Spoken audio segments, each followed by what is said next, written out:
বলতে বলতে এই মুহূর্তে আমাদের সঙ্গে চলে এসেছেন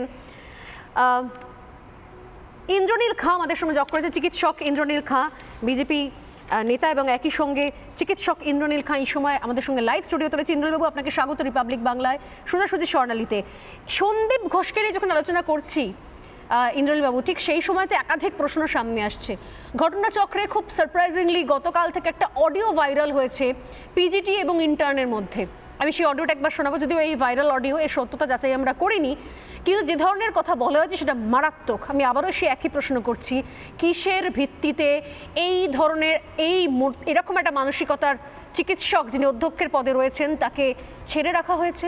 হেফাজতে নেওয়া হচ্ছে না, জিজ্ঞাসাবাদ করা হচ্ছে না, গ্রেপ্তার করা হচ্ছে না, উল্টে প্রমোশন দেওয়া হচ্ছে এক হাসপাতাল থেকে আরেক হাসপাতালে, যাতে সেই হাসপাতালের মহিলাদের সুরক্ষাও বিঘ্নিত হয়। কেন করা হচ্ছে আমি জানি না। সেই ভাইরাল অডিওটা একবার শোনাবো।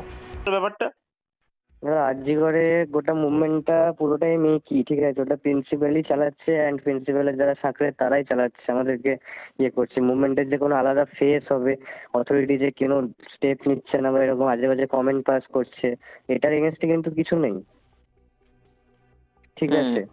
এবং আমাদের উপর বাইরের লোকজন ডিপেন্ড করে এত কিছু করছে, অবভিয়াসলি ভালো লাগছে, বাট আমরা নিজেরাই সাস্টেনেবল নই, because RG Kar has a history of suppressing it's righteous movements, তোমরাও জানো দাদা।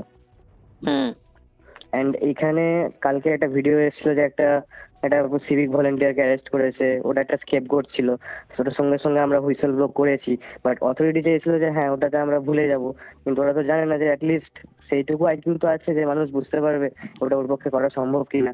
যে পোস্টমর্টম রিপোর্টে যেরকম ইনজুরিজ আছে দিদির, হ্যাঁ তাতে দাদা একজনের কাজ তো নয়, মিনিমাম 2 বা 3 জন।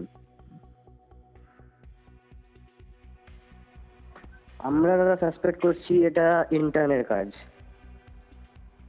ঠিক আছে? এবং যে ইন্টার্ন তার যথেষ্ট পলিটিক্যাল ব্যাকগ্রাউন্ড আছে, তার ফ্যামিলি মেম্বারও যথেষ্ট উচ্চ পদস্থ, ঠিক আছে?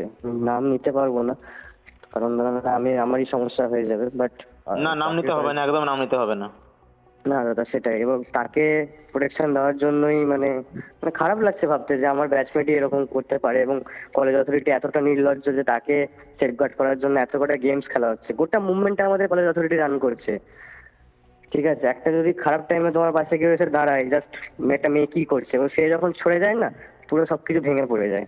সেটাই হবে, কাল বা পরশুর অপেক্ষা আছে। এবং ইতিমধ্যেই অডিও ভাইরাল, হয়তো এগুলো হয়তো যদি এর সত্যতা যাচাই করিনি আমরা, এবং হয়তো তদন্তের ক্ষেত্রে এই অডিওকেও নেওয়া হবে বা হয়তো কণ্ঠস্বরের সূত্র ধরে জিজ্ঞাসাবাদ হতে পারে। কিন্তু টানা ইন্দ্রনীল যে ঘটনা ঘটেছে আরজি করে, এবং তারপর সন্দীপ ঘোষের যে বক্তব্য, যেভাবে তিনি তার বাবা মাকে ফোন করে জানিয়েছেন যে তার মেয়ে আত্মহত্যা করেছে, প্রতি মুহূর্তে মনে করা হয়েছে তিনি তদন্তকে দিগ্ভ্রান্ত করতে চাইছে, তথ্য গোপন করতে চাইছে।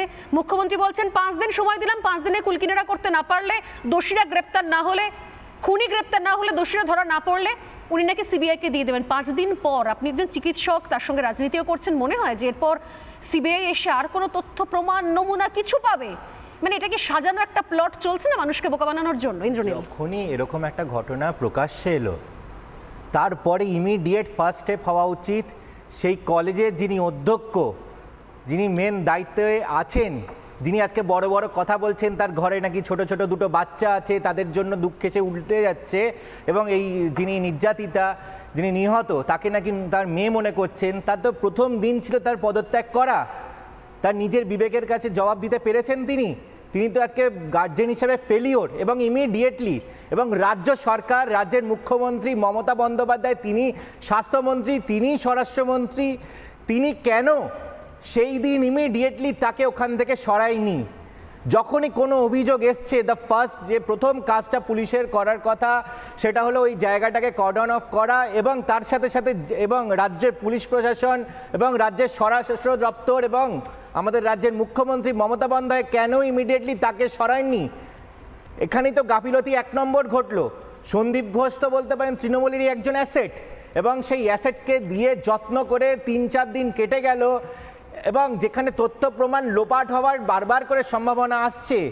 পরিবার পরিজনের সঙ্গে আমরা কথা বললাম, আমি নিজে তার পরিবারের সঙ্গে, মুখ্যমন্ত্রী তো এতদিনে হয়তো গিয়ে পৌঁছেছেন, আমরা তার আগে বাড়িতে পৌঁছে গেছিলাম, গত পরশুদিন পৌঁছে গেছি, এবং সেখানে গিয়ে তার পরিবার পরিজনদের সঙ্গে যখন কথা বললাম, তার বাবা মা তারা শকে আছেন, কিন্তু তারা বারবার করে একটাই প্রশ্ন করলেন যে সেই দিন সেই রাত্রে যারা ডিউটিতে ছিলেন, সেই ইন্টার্ন, সেই হাউস স্টাফ, সেই পিজিটি, সেই সিনিয়র ডক্টর বা সেখানকার গ্রুপ ডি স্টাফ, তাদের সবাইকে কেন এখনো পর্যন্ত জিজ্ঞাসাবাদ করা হলো না?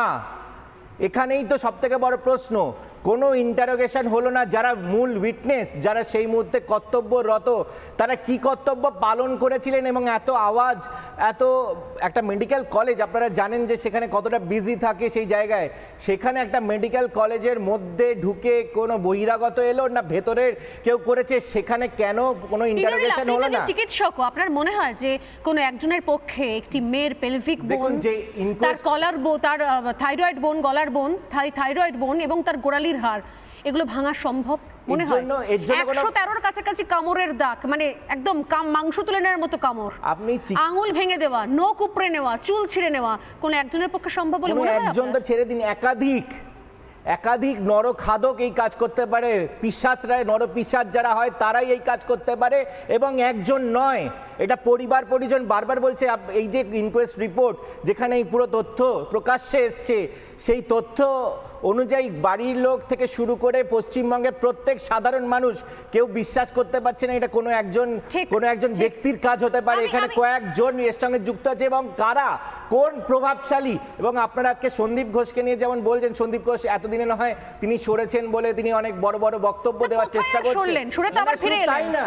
তার জায়গায় যাকে দেওয়া হয়েছে সেই প্রফেসর সুরিতা ম্যাডাম, তাকে দুর্নীতির অভিযোগে সরানো হয়েছিল ভাইস চ্যান্সেলর হিসাবে West Bengal university of health sciences থেকে। সম্মানীয় রাজ্যপাল তিনি নিজে সরিয়েছিলেন, এবং association of health service doctor সহ যে জয়েন্ট প্ল্যাটফর্ম অফ ডক্টরস আছে পশ্চিমবঙ্গে, তারা বারবার করে লিখিতভাবে হেলথ সেক্রেটারিকে দিয়েছিলেন ইনাকে কোনো অ্যাডমিনিস্ট্রেটিভ পজিশনে দেবেন না, কারণ ইনি স্বজন পোষণ এবং দুর্নীতির সঙ্গে যুক্ত। তাকেই আবার দেওয়া হলো।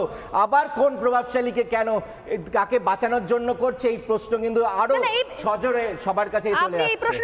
আমার সুপারিনটেন্ডেন্ট, আমরা নৈতিক দায়িত্ব নিশ্চয়ই নিচ্ছি। ডিএমই স্যার, স্বাস্থ্য ভবন, সবাই নৈতিক দায়িত্ব নিচ্ছেন। চেষ্টা করবে ভবিষ্যতে যেন কোনো দ্বিতীয়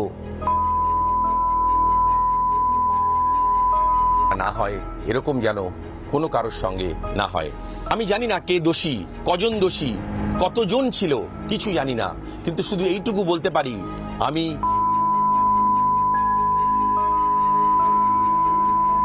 বাবার মতোই সমব্যথী। সোশ্যাল মিডিয়াতে, ফেসবুকে, বিভিন্ন পত্রপত্রিকায় আমার দুর্নাম করার জন্য, আমার পরিবারের দুর্নাম করার জন্য বিভিন্ন কথা বসানো হচ্ছে। যেমন আমি বলেছি, আমি নাকি বলেছি হয়েছে, ভুল কথা।